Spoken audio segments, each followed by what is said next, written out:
My name is Gurnam Singh. My name is Manjeet Kaur. Welcome to the One Show. Waheguru Ji Ka Khalsa, Waheguru Ji Ki Fateh.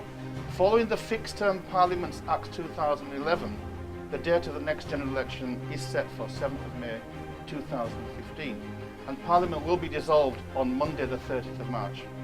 This means in effect that the election campaign has begun, and politicians from all parties will be lobbying constituents for their votes. In the UK there are some 25 Jewish MPs, and the Jews have a similar population, if not less than the Sikhs. But based on our population, we should have at least 10 MPs, but tragically the Sikhs currently only have one Sikh MP, who is Paul Uppal, and no turban Sikh MPs at all. At the same time, this will be the first election where Sikhs have never been more organised, prepared to make their claim to political power. Along with organisations like the Sikh Council UK, the British Sikh Federation, the British Sikh Council, and others, we also have 3 very vibrant TV channels and a growing presence on social media. In today's show, we will be discussing the Sikh agenda for the forthcoming elections. So we'll be Yes, definitely. We will be talking about politics today, and we've got very special guests today. So shall we introduce the guests? Definitely we'll introduce. Okay then, let's introduce the guests. I'll start from my right. On my right we have Rob Marris, the Right Honourable Rob Marris, who is a former MP, Labour MP and chair of the All-Party Parliamentary Group for British Sikhs. And Rob is the Labour candidate for Wolverhampton South West, so welcome Rob to today's show. Good evening. If we go to my left, first of all we have Benji Narinder Kaur Kuna. Benji is a Labour councillor at Birmingham City Council for Handsworth Ward constituency, and she is also chair of the Scrutiny Committee and is effectively a full-time councillor. And next to Linda we have Jaz Khatkar, who is from the Sikh Network UK. Jaz is a management consultant. He's also involved with the Sikh Federation UK and has been taking a very leading role in the whole question of Sikh engagement in politics. So welcome to you, Jaz. Welcome to Linda. So everybody, let's have a fateh. Waheguru Ji Ka Khalsa, Waheguru Ji Ki Fateh. Let's get straight to the point, guys. We have no turban Sikh MPs, so why is it that? Why is it? Why haven't we got any MPs? Why haven't we I've got just any? given you the statistics, yeah. Yeah, I mean, it's shocking to say that we've been integrated for probably 3 or 4 generations in the UK now. And that line, if you track it, has gone up and has gone down. In the Lords now, we have 2 star-wearing Lords. In the Commons, unfortunately, we don't have any. And this is a question which we put to the leaders of all the 3 parties. And it is a concern, they are well aware of it, but it also looks on our community, how many do we have in the wings to actually becoming councillors, part of parties, standing for candidates, and actually then getting in and winning seats for MPs. Linda, is it that we're not capable of aspiring to politics? No, absolutely not. I mean, we have quite a lot of Sikh community. They're professionals and they're educated to high levels, and I think the focus in our community is mainly on their professions. People focus on their professions and they don't really take an interest in politics. But what people need to understand is how much of an impact politics has on our everyday life. The decisions that are made in the Houses of Parliament and also, on a local level in local governments impact us all day in, day out, and we need to start taking more of an active role within politics. Do you think also we still have this kind of colonial mentality that we tend to think that maybe the white people are kind of naturally governed to rule on us? I don't think that's the case, because if you look at, as Benji mentioned, in our professions, we have Sikhs in leading roles, in CEOs, CFOs, running big corporate businesses. So they're capable to do the job. I think it comes back to historical from a family life, is how much background have our fathers gone into politics and then opened that route up to say that's an avenue I want to go in. And also that understanding that it isn't a full-time commitment, you can do it as part of a profession. So I think these are the things that we need to bring out to the community to say, guys, this is where you need to get involved.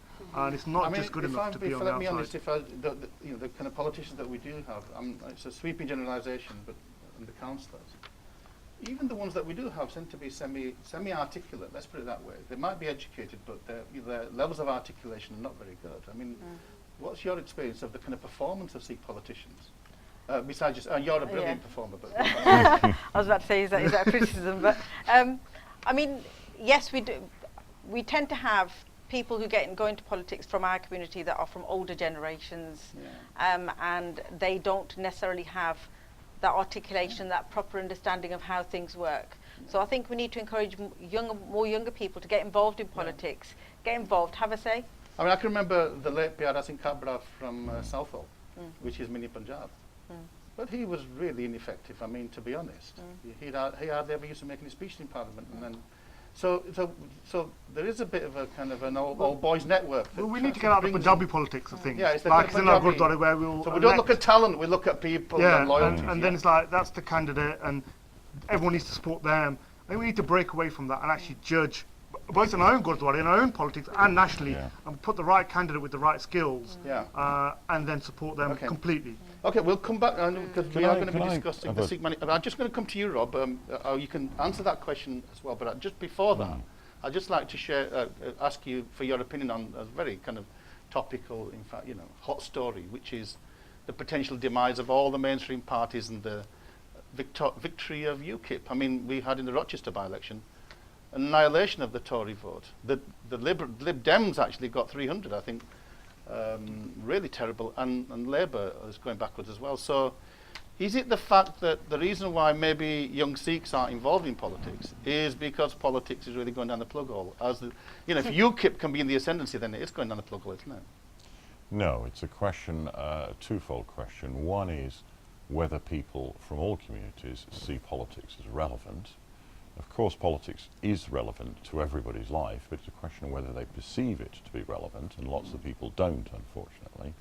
And secondly, in terms of the by-elections in Rochester and the one previously, you're probably of an age yourself to remember the Social Democratic Party 30 years ago, the Gang of Four, when they were winning by-elections, and there were these predictions that it was going to change the face of British politics, that the SDP was going to sweep into the government and the old parties, including my own, Labour, would be swept away. Didn't happen at all. Now, that's not to say it couldn't happen with UKIP, but I think it's unlikely. I think it's a similar phenomenon. It's an expression of discontent by a lot of people. In a by-election, people feel safe to have a bit of a flutter. Time will tell, but it's not cataclysmic for the Conservatives, it's not cataclysmic for the Labour Party. It's not even cataclysmic for the Liberal Democrats who came sixth.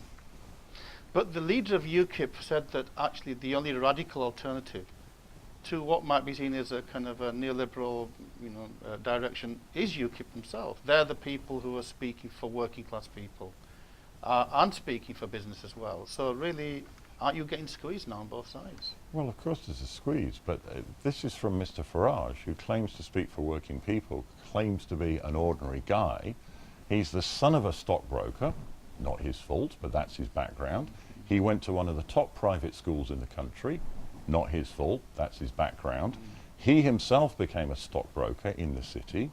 Douglas Carswell, who won the first by-election, worked in finance in the city. So did Mark Reckless, who won the by-election yesterday. This is not exactly tribunes of the people. So you're saying that the electorates are fools then? No, I'm saying that that is a party which is sailing under false colours, and they will be found out. And that's why I don't think UKIP will get nearly as many seats in the general election as they are claiming they will get. Okay.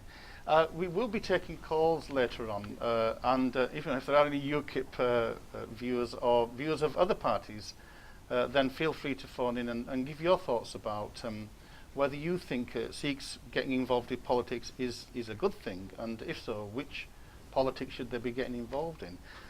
Just one more thing then, Rob. I was just going back to the kind of original question, which was, why should Sikhs get involved in politics? Well, can we get back to where we were initially, which is the massive underrepresentations of Sikhs in both the House of Commons and the House of Lords.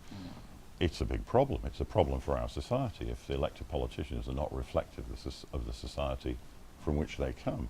And my own party bears a responsibility, of course, so do all parties, and we should do more. If you look at the struggle to get more women into Parliament, how long that's taken, and it's been even very slow in my own party, where we've had measures for 20 years in that regard. But that innocent problem was broken. The back was broken by having shortlists, like equal shortlists, yeah, the balance. Should we be doing that should we be having allocations and quotas? Is that the way forward? I think that's the discussion. My view at the moment is that would not work, and I wouldn't favour it, but I think it's a discussion worth having because of the parallel with women's representation, as you say.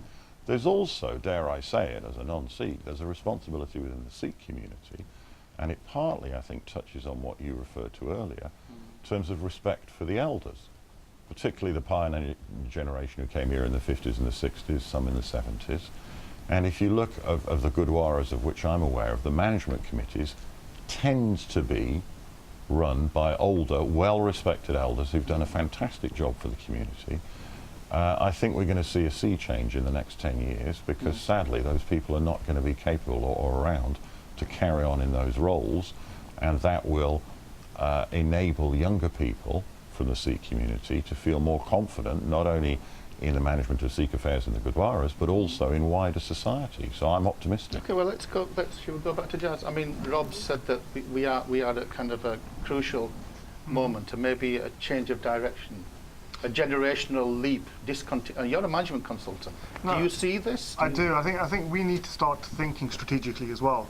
And I think if we look at certainly the last year, when going back in January when the documents broke about the UK government's involvement in 1984, I think that awoken a lot of individuals around. Actually, it became a catalyst of had to get involved in politics. So just the fact that there were these issues and these discussions going on that we were so far away from them, I think that was the light bulb moment, certainly in a lot of my sort of friend circles, is that we need to do more. And I think this is where the Sikh Network and the Sikh Manifesto really started to originate, that actually just by saying we need to get involved and we need to have better isn't going to make anything happen.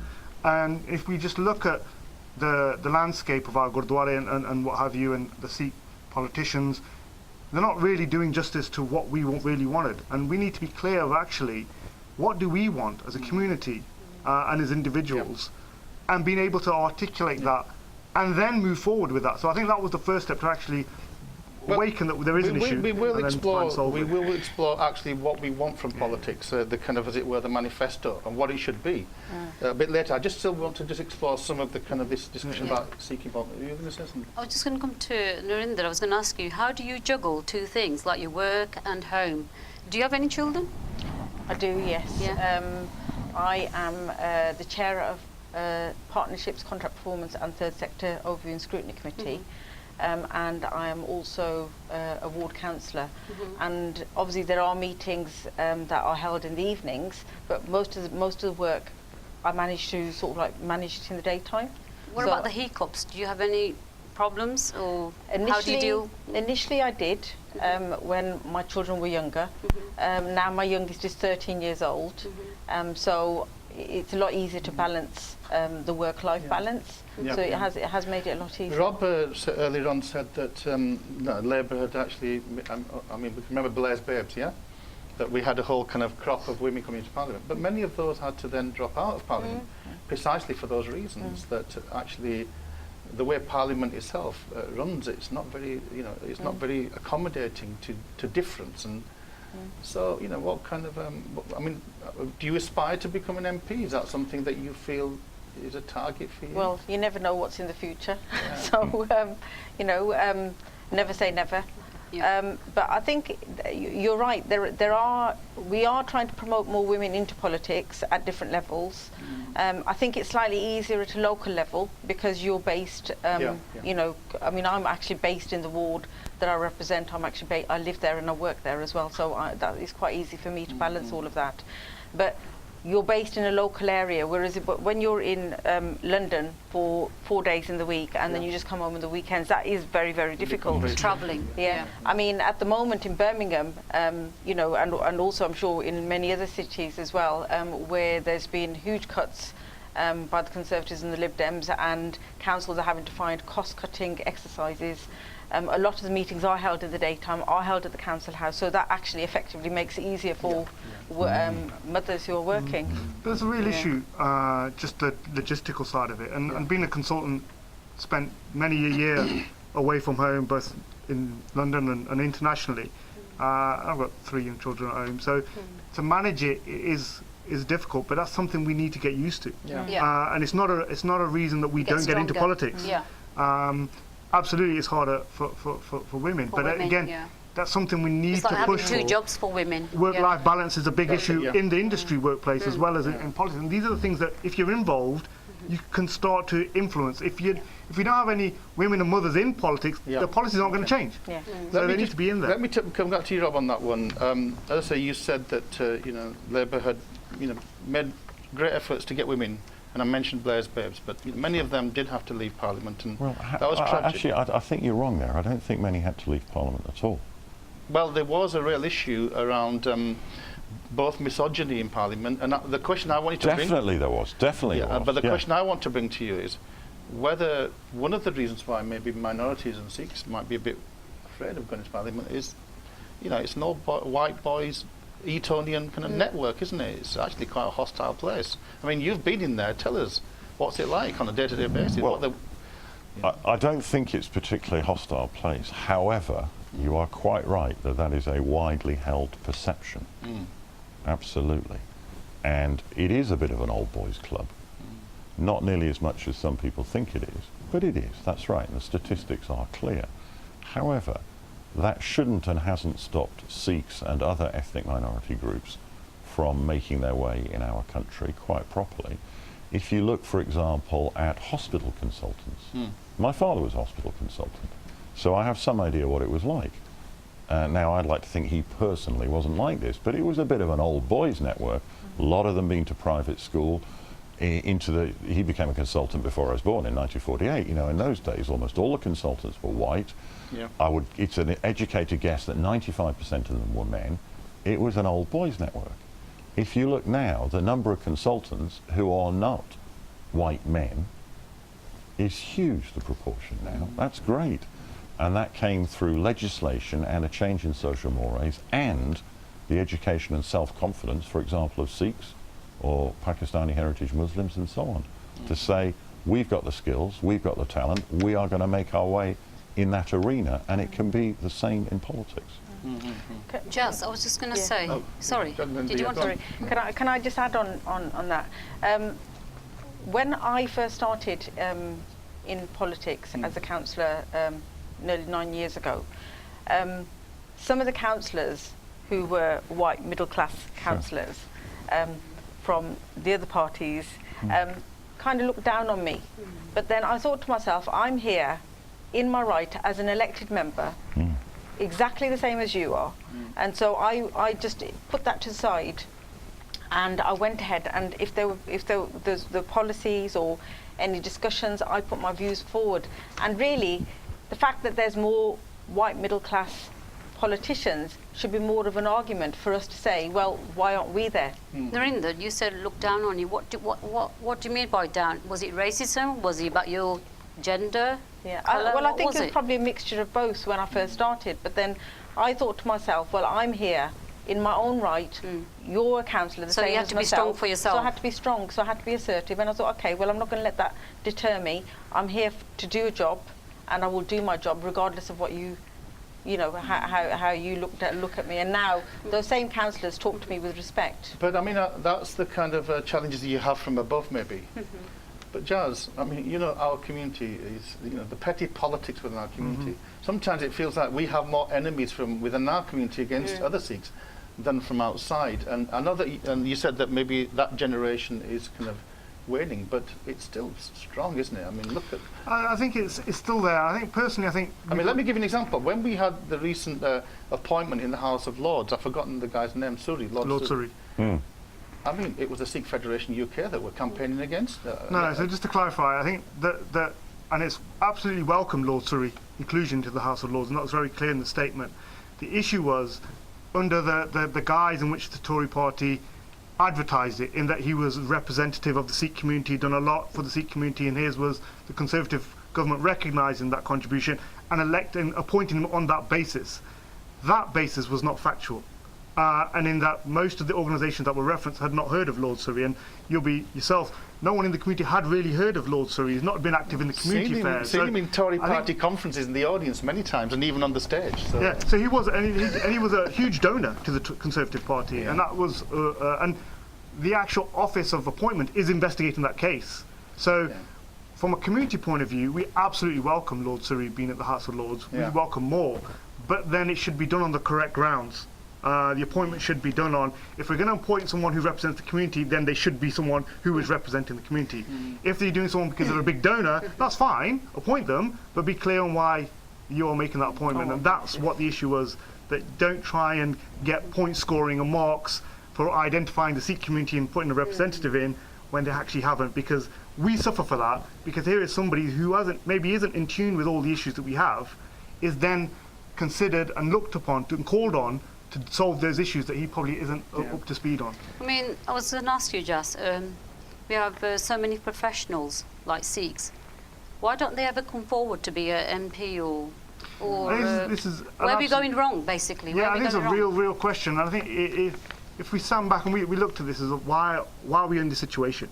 I think there's probably a number of answers for that. One we've probably lost a bit of that activism spirit within ourselves, within Sikhs, and that's something that we need to reawaken, because it is part of us. Yeah. From a religious point of view, we can't separate from politics, and we probably have gone down the spiritual side a bit more, and we need to recognise the meaty-beady side. Secondly, I think from a practical point of view, we have been focused and pushed into professions, which is more academic, more professional, health, even sport is something that we've been neglected in and not pushed in. And politics is something that you would suspect that we would be more in there. Yeah. But it's strange that we haven't, and whether it's what you touched on earlier, the image of politicians. Well, but also I think you've touched on, I'm going to just pursue this with Rob a bit more. I mean, in Britain, don't we have a unique kind of system, a kind of a non-sectarian politics? Whereas if you go to India, you have religious parties. Everybody belongs to some kind of sectional interest, and therein lies the problem. When we even talk about Sikh MPs or Muslim, I mean, you wouldn't describe yourself as a Christian. I don't know if you are. I wouldn't describe myself as that. I don't know whether you're a believer or not. Yeah, no, you're right. You're right. So why right. should we talk about somebody with a brown skin or with a turban? Why can't it just be them? I mean, isn't that part of the problem? I'll come back to you, Linda. Yeah. Can I, by way of parallel, give the example of France? Yeah. In France, that's the way, on paper, they operate. So if you're a French citizen, whatever your heritage, on paper you are equal. There's no ethnicity in France officially, is there? Officially, that's right. However, what that means is, for example, you have no way of finding out how many Muslim Algerian heritage French men or women are in the police force. So you can't tell whether that is an underrepresented group or not. Similarly, not through official statistics, similarly you can't find out, for example in France, whether those who are from putting it broadly, a non-traditional French heritage are discriminated against in the employment market or not, because the state does not keep statistics. However, when academics and others do surveys looking into those factors, surprise, surprise, you find that somebody, say, with an Algerian Muslim heritage who's got the same qualifications as a white, quotes, pure French person, has a much higher chance of being unemployed. But the state sweeps it under the carpet in the name of an assumed equality. That doesn't work. Now, the opposite extreme, of course, is quotas, which most of us are deeply uneasy about. We have to strike, I think, as a society, a bit of a balance there, and that means, whilst we don't have quotas, we don't have this, false equality and assumed equality, but we look at the characteristics that someone brings to bear, or would bring to bear, if elected to office. Yeah. And someone who is a Sikh is going to bring different characteristics to bear if they're elected than I am. But isn't that the point, Narinda? You're a councillor. Are you a Sikh councillor, or are you a councillor? And is it the fact that your commitment to your profession, to your role, is the advertisement that as a Sikh, rather than as it were going there to represent Sikh interests? When you're elected to office, you're not there just as a Sikh councillor or MP. You're there as a councillor or an MP, and you're elected to represent everyone. So does it matter whether you're Sikh then or not? But then, yes, it does, because being a Sikh and a councillor, I have a better understanding of some of the needs of the Sikh community than someone from a Catholic background or someone from a Muslim background. So we're lucky that we live in a country where we recognise and we accept all religions, and our equality is about ensuring that everyone is able to practice their own religion. But we now then need to have the representation at the different levels to allow people to know exactly what our religion is about, what our demands are as Sikhs, right? So what I wanted to say about something that you said earlier on is that when we had the 1984 inquiry, because we didn't have that many Sikhs within Parliament, we were kind of a little bit at a loss as to which direction you take. When you have someone that works within a particular profession, so if we had, and I'm not saying at all that that some of the other MPs didn't take on our issues, because they definitely did. Inderjeet played a blinder. I mean, he wasn't even an MP, but he did actually push the issues. Inderjeet Singh. Yeah, but if we had Sikhs who were MPs, I think our voices would have been heard in a stronger way, and we would have a better understanding as to how to work with the system to have our issues addressed and heard. Well, I mean, we're going to come to, but that's an insult on you, isn't it? I mean, no. You have to look at what people do. Okay. And you have to look at the likelihood. I mean, you've been championing Sikh causes for years. Sure. So of course, but you look at what people do, and you, as I say, you look at the likelihood. So, for example, it is likely that a woman MP would take a greater interest in certain issues, because women tend to, than a male MP. So, for example, maternity leave, which incidentally UKIP wants to abolish, but a woman MP is more likely to take note of that and act on it. Doesn't mean that no MPs are going to be involved in the issue of maternity leave. Similarly, with the debate around British involvement in 1984, it is likely that a Sikh MP would take a greater interest and bring greater knowledge to bear than a non-Sikh MP. Yeah. But at the end of the day, you've got to look also at what people do. Yeah, definitely. Because, of course, we have a Sikh MP, Paul Uppal, and some sections of the Sikh community have been very critical of his role, saying that he's really been not as strong as he should have been. And I don't know whether you've... well, I'm not going to comment on that, apart from to say I'm aware of the criticism. Yeah. And I'm in a slightly unusual position, perhaps, that I've done a lot of work on Sikh issues, as you kindly said, but I hope to beat Mr. Uppal at the next general election.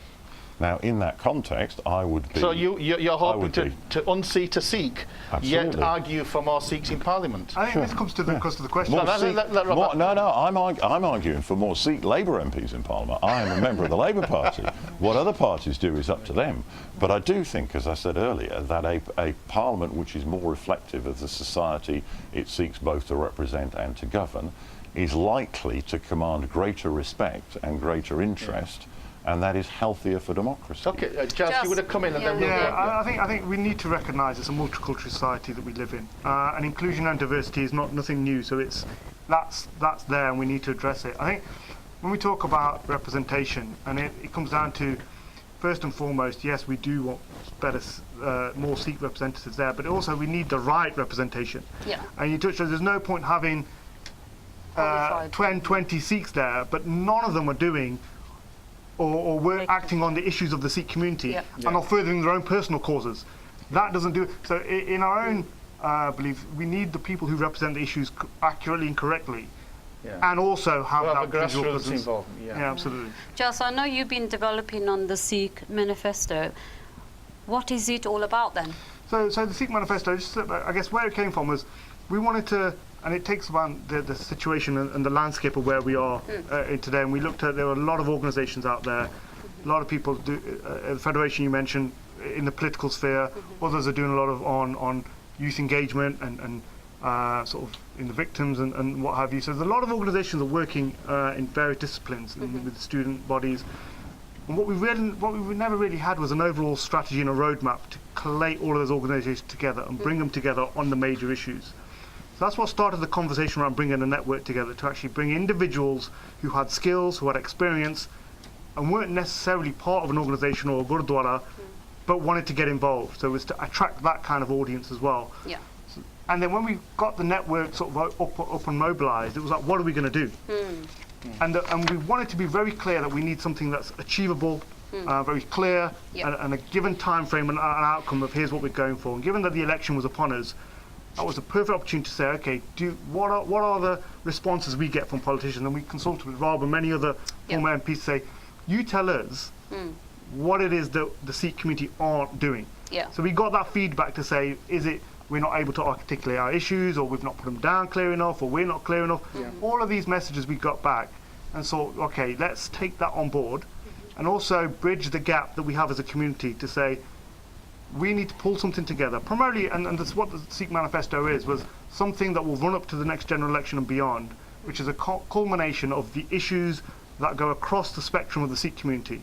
So from your average young Munna Singh to Amritari, the whole spectrum, and put those issues together in a format that politicians can understand, address, and actually act on, then gives us a measure to that we can say, how have you put forward this? If we could just step back a bit, because I think we will explore some of the kind of detail of the manifesto.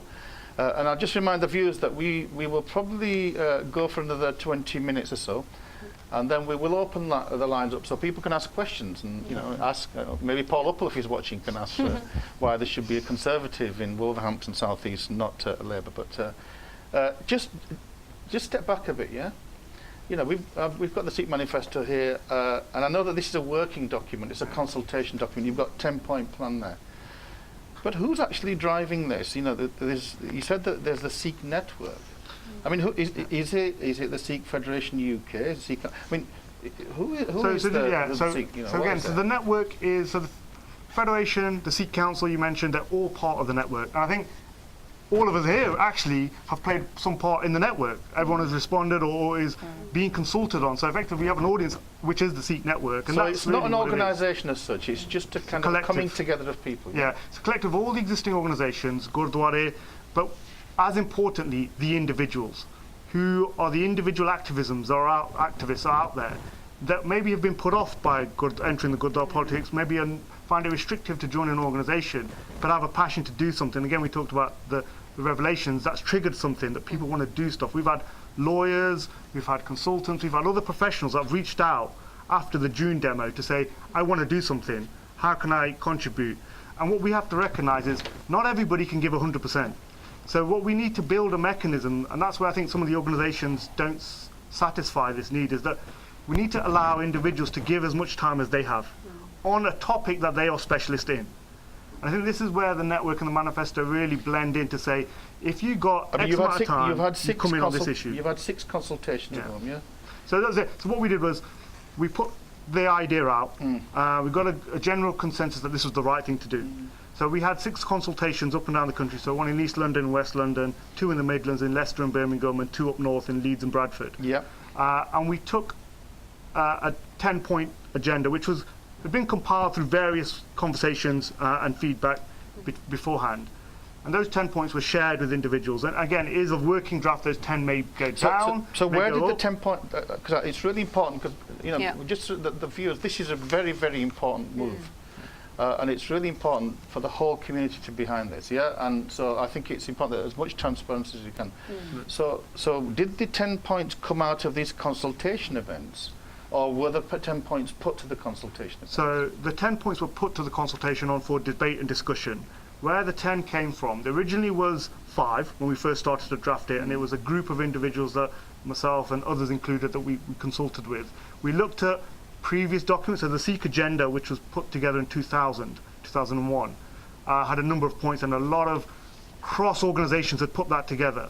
We looked at those issues. We looked at the issues of the day. So rather than starting with a number, we said, what are the issues we want to talk? What are the burning issues that we had out there?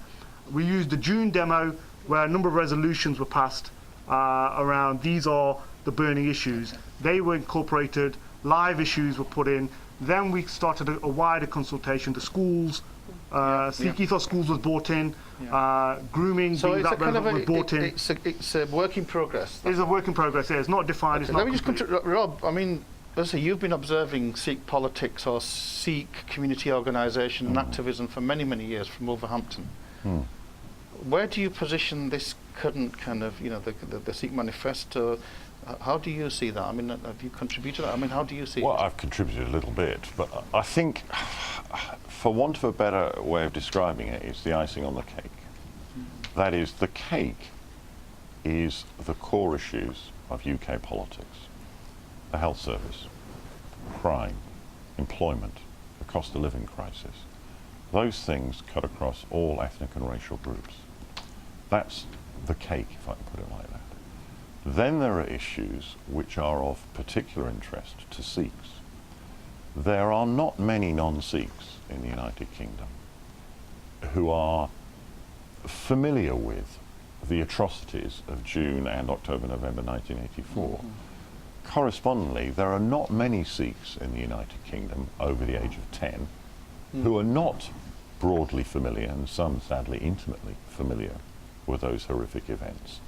So there are issues which are common to all of us, the health service and so on, and there are issues which are of particular interest to Sikhs. And those issues which are of particular interest to Sikhs changed somewhat over the years because of some of the victories. So there was a problem with searches at airports, you may remember, with unacceptable turban searches for Sikhs who wear turbans at airports. Broadly, that was one. Similarly, there was a problem with the length of Kirpan for, I can't remember, airside, I think they call it. So, that is workers at airports, who are the other side of the security barrier for their job. And that was broadly sorted out and won. On a more prosaic level, we had a problem with the Wolverhampton Wanderers Football Club over Kirpan in the Molineux football ground.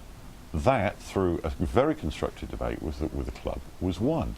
Then there are other issues which have not been successful thus far, such as the code of practice, which I spent years working with many Sikhs on, and to my dismay, here I am nearly 5 years out of Parliament, and it's part of the Sikh manifesto, and so it should be, because we still haven't won that.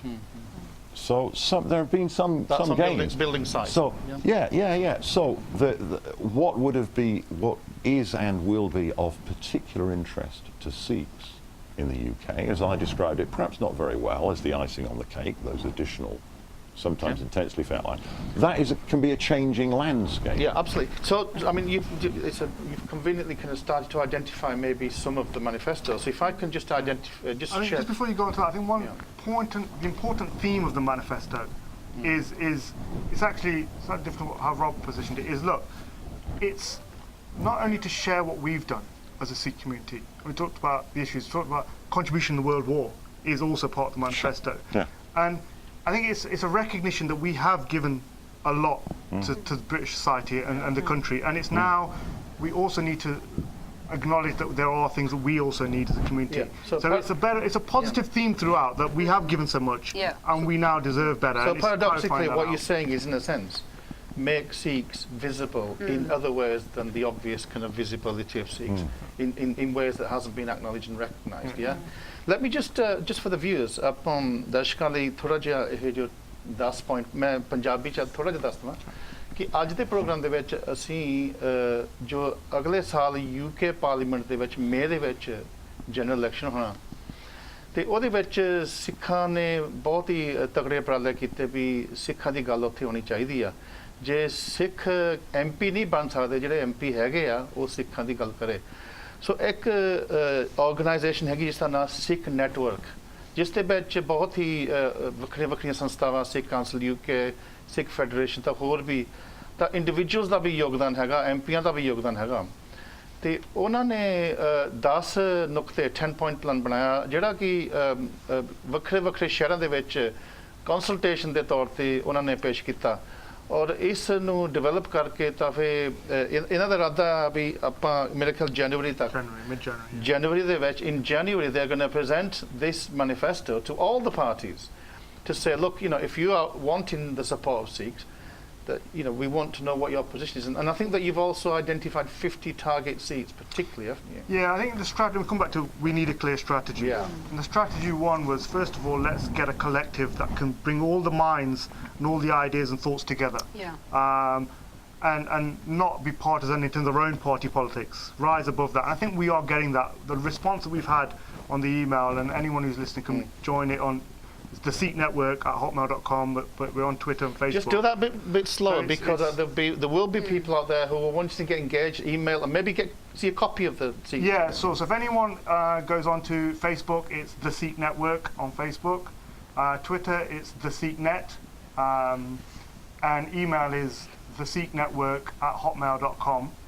If anybody contacts us through any of those three mediums, we'll provide you the current draft version of what's out there, and it is being shared. I will say the network is about up to 850 people now. That's fantastic. That are all getting the current draft version. And today's program is the network. Absolutely. So maybe in the thousands. Okay. So you know, let's start the consultation. I'm going to just quickly read out the 10 points, the 10 point out, and then we can have a bit of a discussion about some of those and maybe explain some of those. We have a caller, but what I'd like to do is, if the caller can just hold on a second, I'd like to just share with the audience the 10 points, and then we can begin a dialogue with we can do the kind of consultation, and you guys can respond. Yeah. So the first one is a larger, as well as a better Sikh representation by Sikhs and non-Sikhs in the House of Commons and House of Lords. So basically, that's the first one. We want a greater voice on Sikh affairs. The second one is the introduction of a statutory code of practice for the 5Ks and the Sikh term, and Rob's kind of already hinted at some of that, yeah? The third one is a separate ethnic tick box for Sikhs in the 2021 census, and of course that's something that we've been campaigning for the last census. And linked to that is actually for the media to officially abandon the term Asian, and we might want to discuss this later. Yeah.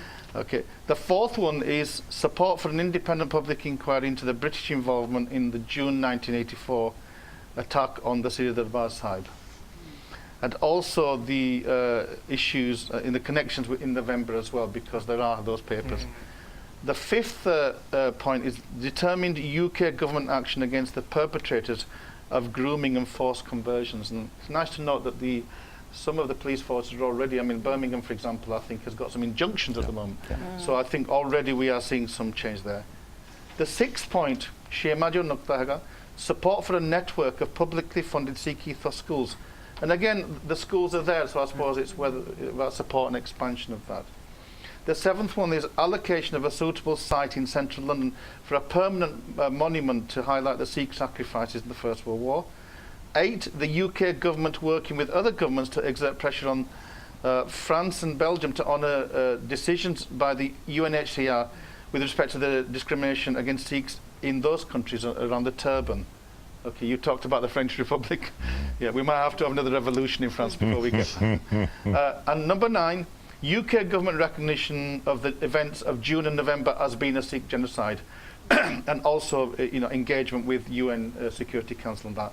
And number 10, recognition and support for the Sikhs for right for self-determination within Punjab, within India. Okay, so that's about the Sikh homeland question. Okay, I'll take the call and then we'll start to kind of open up the conversation, yeah? So, Waheguru Ji Ka Khalsa, Waheguru Ji Ki Fateh. Waheguru फतेह। हाँ जी भाई साहब, थोड़ा नाम की है तो कितों call करते हैं? मेरा नाम है Amritpal, ringing from Nottingham.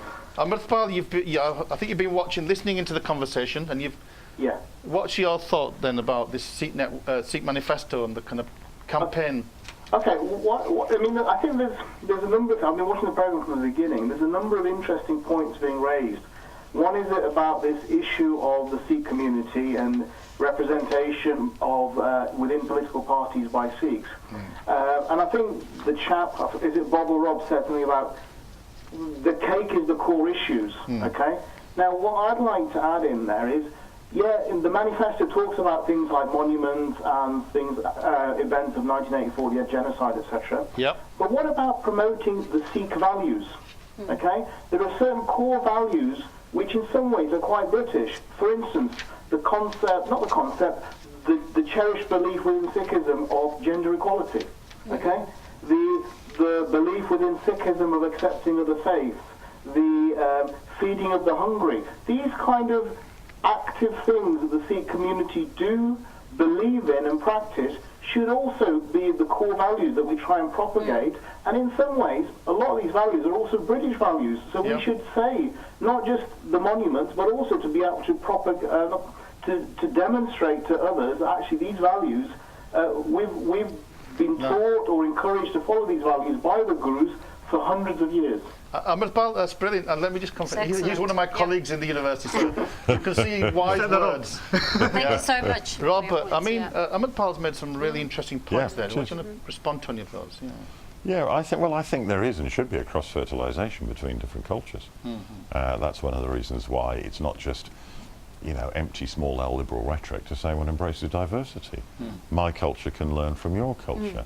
Your culture, British Sikhism, can learn from Punjabi Sikhism, for example. So can I. That's great.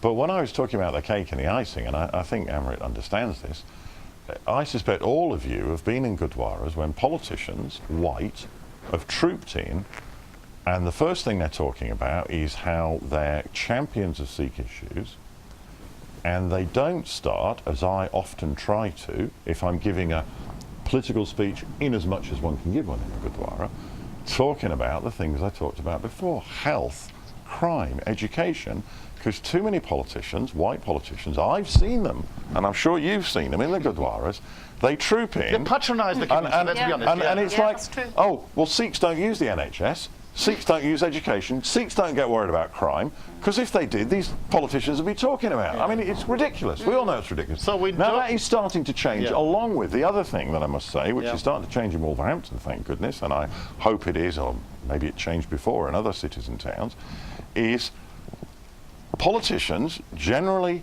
white, sometimes Sikh, sometimes Muslim, whatever, crowding into Gurdwaras a month before the election, and then you don't see them for 5 years. Yeah, so is that kind of that's patronising and rude, and it's not the way to have a conversation. It's a kind of colonial attitude. Yeah. Let's take the next poll, and then I'll move to we'll kind of mix with the call. So why? Waheguru ji ਕਾ ਖਾਲਸਾ ਵਾਹਿਗੁਰੂ ਜੀ ਕੀ ਫਤਿਹ ਹਾਂਜੀ ਤੁਹਾਡਾ ਨਾਂ ਕੀ ਤੇ ਤੁਸੀਂ ਕਿੱਥੋਂ ਬੋਲਦੇ ਆ Hello? Waheguru ji ਕਾ ਖਾਲਸਾ ਵਾਹਿਗੁਰੂ ਜੀ ਕੀ ਫਤਿਹ ਜੀ ਹਾਂਜੀ ਤੁਸੀਂ ਕਿੱਥੋਂ ਬੋਲਦੇ ਆ ਜੀ ਮੈਂ ਤਾਂ ਬਰਮਿੰਘਮ ਤੋਂ ਬੋਲਦਾ ਜੀ ਤੁਹਾਡਾ ਨਾਂ ਕੀ ਹੈ ਮੇਰਾ ਨਾਮ ਰਣਜੀਤ ਸਿੰਘ ਹੈ ਜੀ ਹਾਂਜੀ ਵਿਚਾਰ ਰੱਖੋ ਤੁਸੀਂ ਆਪਦੇ ਅੱਗੇ ਹਾਂਜੀ ਮੇਰੇ ਵਿਚਾਰ ਇਹੀ ਆ ਕਿ I watch your program every week ਹਾਂਜੀ ਤੇ ਮੈਂ ਇਹ ਕਹਿਣਾ ਚਾਹੁੰਦਾ ਕਿ ਜਿੱਦਾਂ ਭਾਜੀ ਹੁਣੀ ਹੈ ਗੁਰਨਾਮ ਸਿੰਘ ਭਾਜੀ ਹੁਣੀ ਹਾਂਜੀ ਦੇਰ ਆਫ ਵੈਰੀ ਹਾਈ ਕੈਲੀਬਰ ਹਾਂਜੀ ਤੇ ਭਾਜੀ ਹੁਣਾਂ ਨੂੰ ਖੁਦ MP ਖੜਨਾ ਚਾਹੀਦਾ ਹਾਂਜੀ ਇਹ ਜਿਹੜੀ ਕਿ This chap wants me to stand, doesn't it? No, Well, if Rob's prepared to ਕਿਉਂਕਿ ਆਪਾਂ we have fall on his sword. ਹਾਂਜੀ ਹਾਂਜੀ ਪਤਾ ਕੀ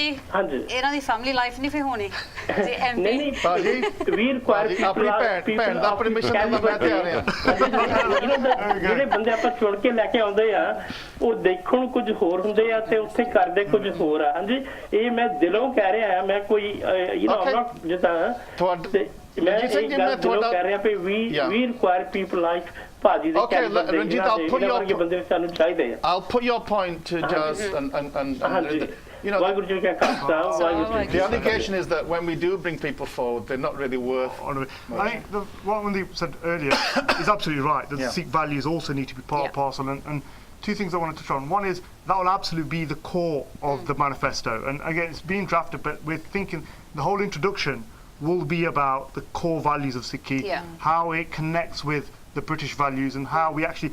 And this is why we are the example of integration. It's not by accident. No. It's because we are honest and we are honourable to our own ethics and our values, which also mirror. So that's part. That will be in there. Yeah. The second bit around the economy and health. these issues we discussed openly at the consultation. Yep. Should those policies be part of the Sikh manifesto? Yeah. And the consensus was, look, we all are immersed in those issues. We all work, we all send our children to school, we all use the health service. Yeah. So we, as Sikhs, we have no different demands than our neighbours. And we should feel ashamed of making demands, but some of the issues that are overlooked, which are then causing disharmony, were the ones that we needed to bring through. This is the first step of that journey, so we need to start with ours. I want to bring in, why do we want to get rid of the term of Asian? Yeah, because that was one of one of the issues. Can we just take this call and then we'll come back, because otherwise the callers are going to get angry with us. So why Gurji ka Khalsa? Why Gurji ka Khalsa? Why Gurji ki Fateh? Hanji ji, thoda na ki ji? Devinderjeet Singh. Acha ji. Okay, Devinderjeet Singh. So, I mean, I don't know if you've been following the discussion, Devinderjeet. Yes, I have. I mean, one of the points that came up from the last caller is that the calibre of Sikh leadership is very poor, and therefore there's not much confidence in Sikhs coming forward. How would you respond to that, Devinderjeet? I think we do ourselves a disservice. I think there are people in our community that are held in very high regard, but they don't always put themselves forward for these positions. But the point I wanted to make, just in terms of contributing to the debate, which hasn't come out, is the strategy to get greater influence for the Sikh community is around things like voter registration, high turnout, and also using that positive image of the Sikhs to actually encourage non-Sikhs to vote alongside the Sikh community, and that's part of the overall strategy that the network are trying to promote. That's a really good point. Could I take that point, Rob? Is there a fear, Rob, amongst some of the mainstream politicians that if we bring in a turban-wearing person, that's a guarantee that we'll lose the election? Is that a fear? No, and I think that's what we got to overcome. It shouldn't matter. No, you're right. It shouldn't matter, but I'm asking Rob the question. You can listen into this. Whether this is one of the reasons why we don't have many Sikhs being selected. No, I don't think that's the case. I think that might have been the case in safe 25, 30 years ago. I don't think it's the case now. I don't think it's and the we've case got Manjeet Singh.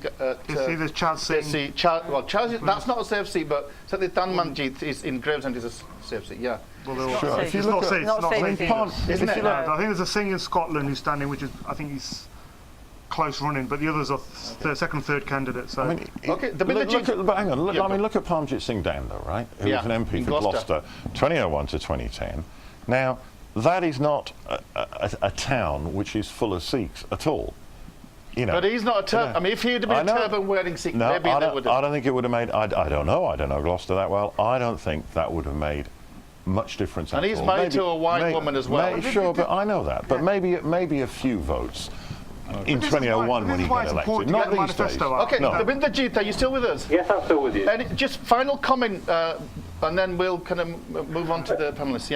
I think it's probably what you said at the start, that we have now our own Sikh media, 3 channels, and I think they can play a huge role in making sure that our community moves on in the next general election. I think it's really important to emphasise. So, beginning of a revolution in a sense, yeah? That's right.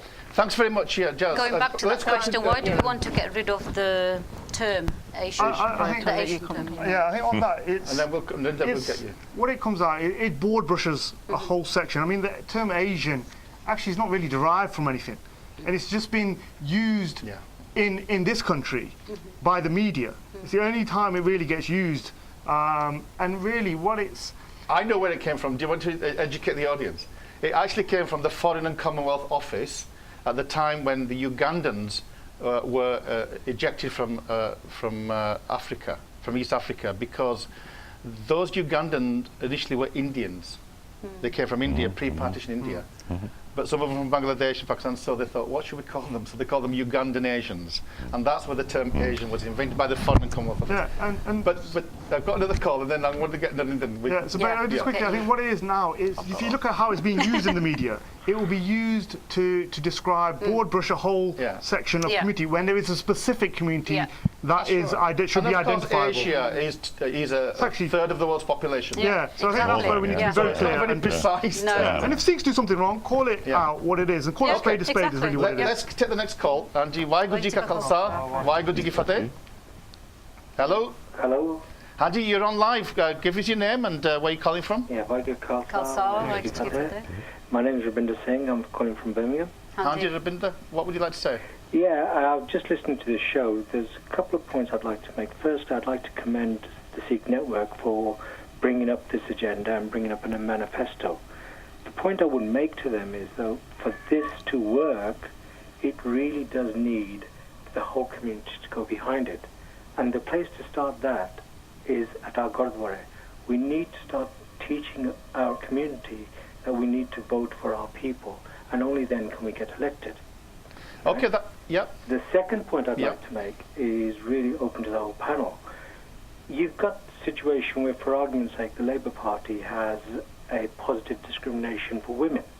If there is a safe seat, they will select women-only candidates first and foremost to get more women into House of Parliament. However, if you look at the actual selection process within all parties, not just the Labour Party, you find that there is this invisible ceiling that you cannot get past. It's not about the caliber of our candidates. It's the fact of the matter is that most of the parties do not regard our votes because we do not vote as a community. What we should be asking for in that Sikh manifesto is for all parties to positively discriminate, to make sure not just the Sikh community, but all sectors of the communities out there are fairly and proportionally represented in the House of Parliament. Okay, but that's some two great points. Thank you. Thank you so much. I mean, is there still a glass ceiling? Because he mentioned this thing about the glass ceiling. I suppose there is really. But I want to come back to one of your other points, actually. Okay. Can I come back? Because I'm trying to come in for a while. I just want to say we've had some points raised in terms of like the manifesto and some of the 10 points that have been raised on there. I just want to say that the Sikh network have put these points out, and we have a starting point.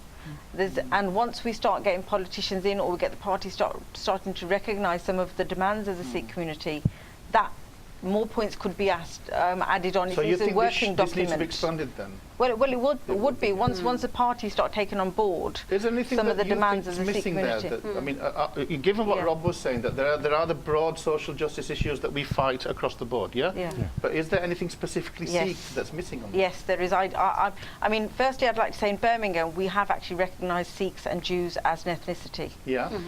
It just needs to happen on a national level, but in Birmingham, we're one step ahead, and well, we fought for that. In there for the census, So we fought for that in Birmingham, and we have got Sikhs recognised as an ethnicity. Second point is food labelling. Okay. Now, again, that's something that I'm working on in Birmingham.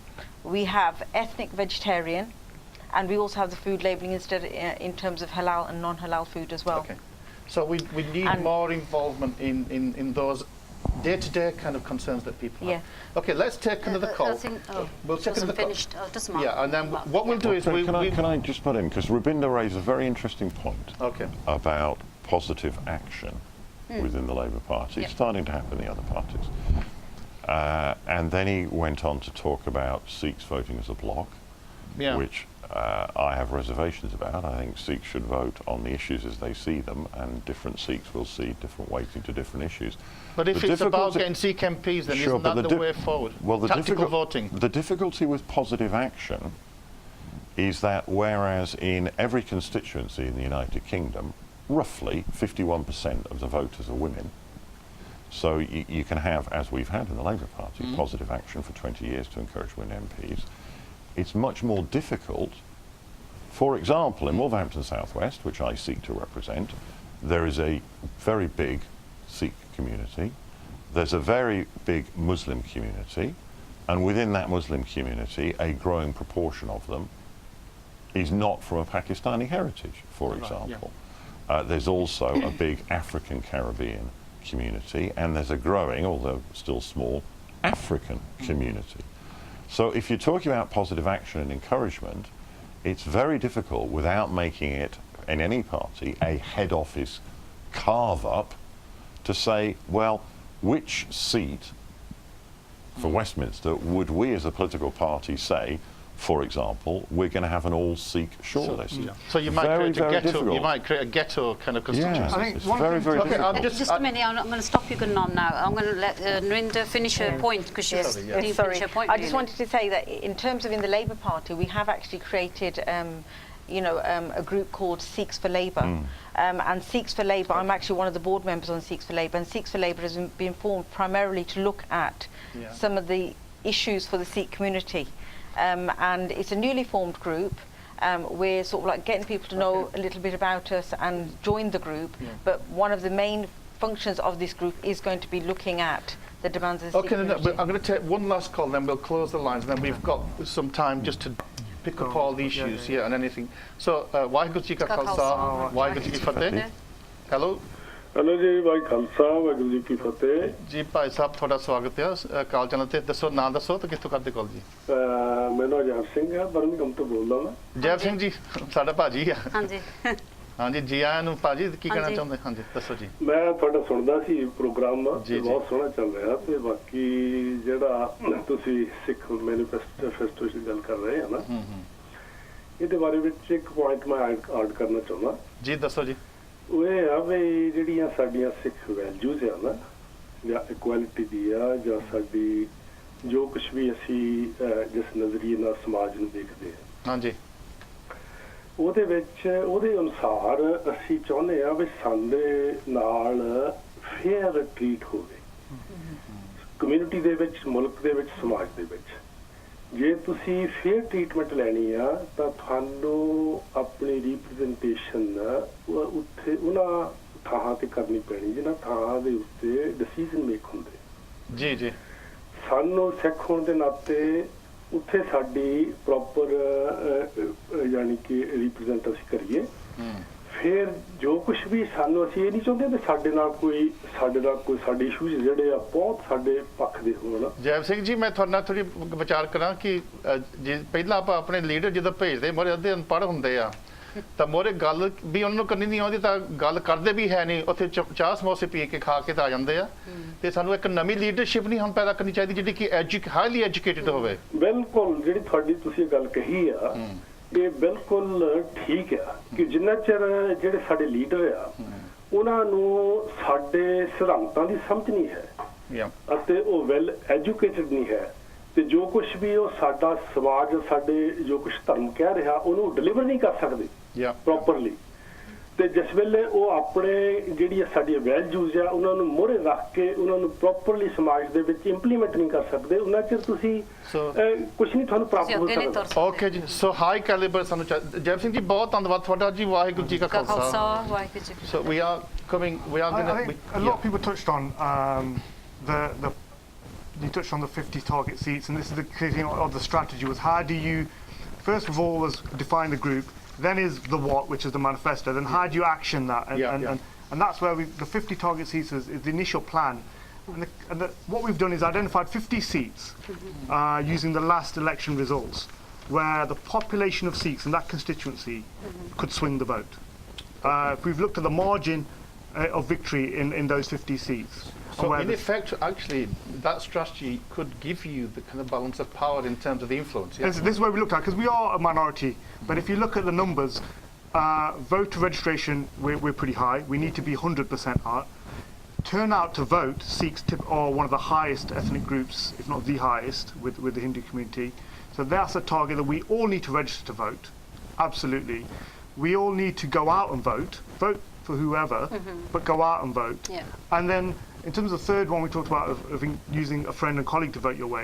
But if we have identified in those constituencies, and Wolverhampton South is one of those, where the margin was 117 or 279 votes approximately. The Sikh vote there is about 6,000. So the Sikh vote alone can define the MP, and we have that for 50 seats. We've just got 5 minutes left, so I do want to give each one of you an opportunity just to kind of maybe pick up on any issues and any issues that have been raised. And I know that there's also something about a very important event. So Rob, I mean, you've heard, I mean, there's a lot more discussion to take place. Today we're starting the for us, the election campaign, as it were. Any reflections on what we've been talking about today and any other issues that we need to think about? Well, I think there are two aspects to this. One is how those who champion Sikh values and issues of particular concern to Sikhs can be encouraged to take a higher profile and to be successful in the general election in 6 months' time. And the second issue is building towards the general election in 2020, because in most seats for most of the main parties, they have already selected their candidates. And so we know that representation by Sikhs in the next parliament is not going to be very high at all. So what can young Sikhs do in the meantime? They can agitate with their candidates to make those candidates aware of issues of particular concern to Sikhs. I'd encourage those young people to work on the political campaigns of the various parties, but also... But to get involved in parties if they want to, aspire to. Yeah. And then secondly, after the 2015 election result, to hold the successful candidates to account. And thirdly, to try to influence the selection process for the candidates who will be standing for Parliament in the 2020 and election. the only way to start is because it's a parties, 5-year. But to get involved in the parties. We have a party political system, so yes.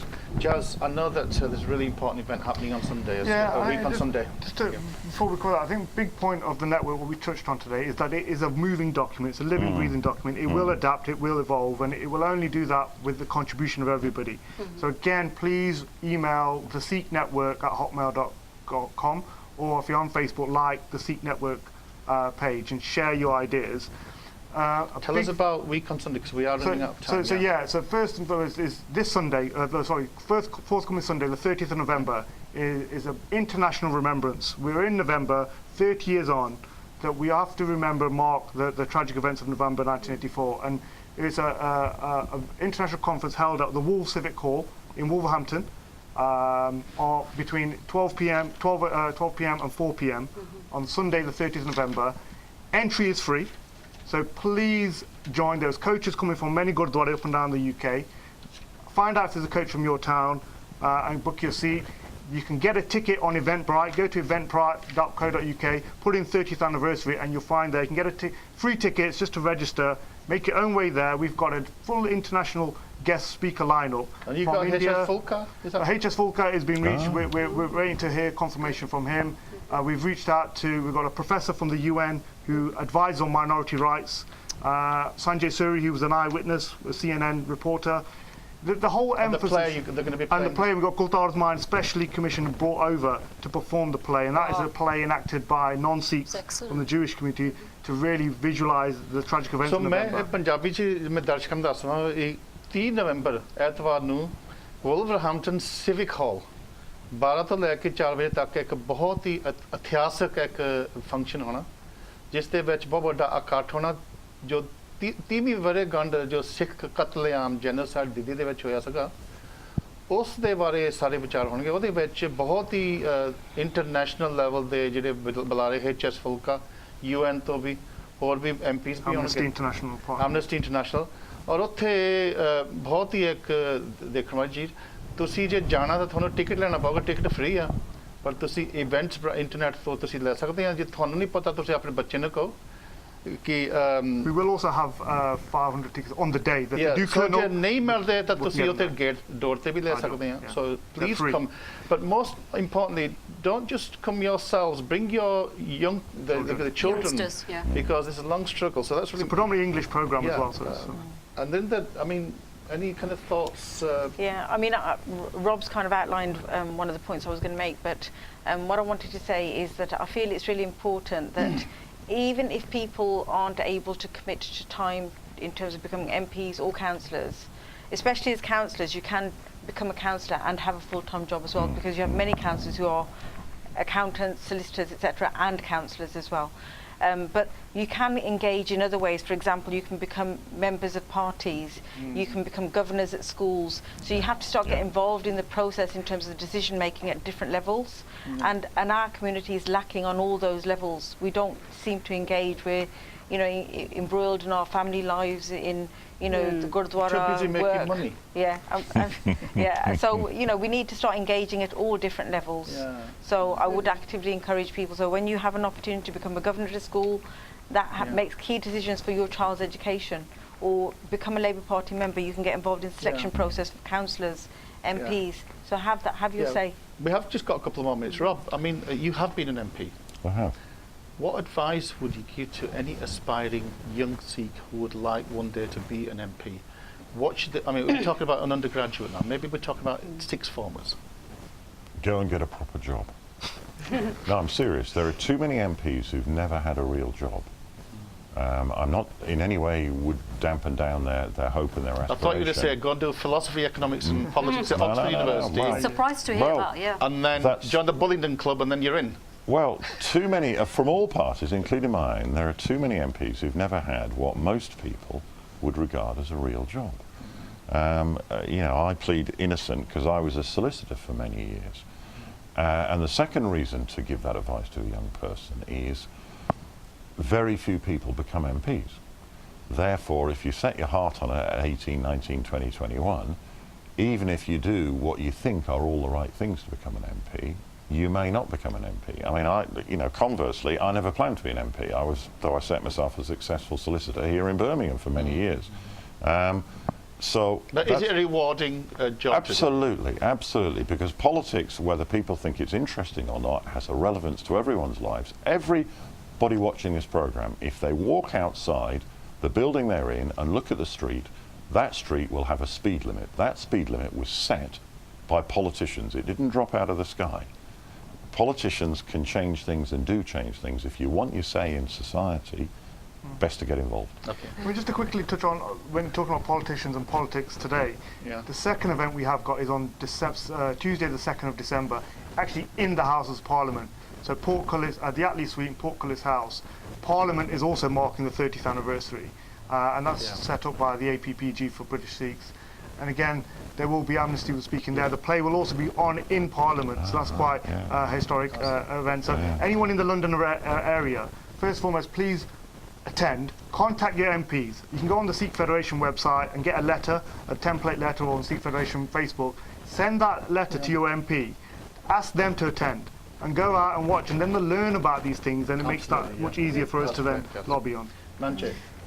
The ballot is stronger than the bullet. That's what I'm going to say. Yeah. I think that those were the very famous words of, I think it was Livingston who said that. The ballot is stronger than the bullet. You know, we might think that somehow, you know, violence and direct action are a way forward. Maybe it's a last resort, and in Sikhi we do have that as a last resort when nothing else is possible, but democracy lies at the heart of the Sikh religion. Sikhs have given their life for democracy. They gave their life for the independence of India to establish a democratic state. So, you know, if we value democracy, because we talked earlier on about Sikh values, then we can't just criticise those people in Parliament. We need to be in there, and we need to make a difference. And I think that's a really important message from today. I mean, the other thing I would say is that you know, there are other ways to get involved in politics, and I think it was Tony Benn that, when he retired from Parliament, he said that the interviewer said, you know, what are you going to do when you retire? And he said, I'm going to get involved in politics. So, you know, so there are other ways in, you know, journalism and others. So please, please, please, educated professional Sikhs, get involved in politics. That's the end of the show today. So thanks very much to the guests. Until next week. Thank you so much. Waheguru Ji Ka Khalsa, Waheguru Ji Ki Fateh.